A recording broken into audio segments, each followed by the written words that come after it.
ప్రియమైన సహోదరులారా, ఒక వ్యక్తి ప్రార్థన చేసిన ప్రార్థనకు జవాబు ఎలా వస్తుంది అని వారు ఆలోచన చేస్తే వారికి అంతు చిక్కదు. ఆధ్యాత్మికమైన జీవితం లోతుగా ఉన్నప్పుడు ప్రార్థనకుండే శక్తి ఏంటో ఆ వ్యక్తికి తెలుస్తుంది. ఆత్మ సంబంధమైన వ్యక్తి, శరీర సంబంధమైన వ్యక్తి ఇద్దరు ఉంటారు. శరీర సంబంధమైన వ్యక్తికి ఆధ్యాత్మికమైన విషయాలు అర్థం కావు. అలాగే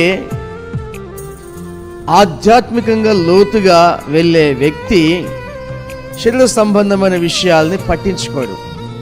చూడండి, ప్రార్థనకు జవాబు ఎలా వస్తుంది అనే విషయానికి వస్తే అంతుచిక్కని ప్రశ్న, అంతుచిక్కని ఆలోచన. దేవుడు చేసే కార్యాలు ఎలా ఉంటాయంటే కంటికి కనబడవు, చెవికి వినబడవు. ఇదే ఆధ్యాత్మికమైన వెలుగు. ఈ ఆధ్యాత్మికమైన క్రియలు జరగాలి అంటే ఒక మనిషి నమ్మాలి, ప్రార్థన చేయాలి.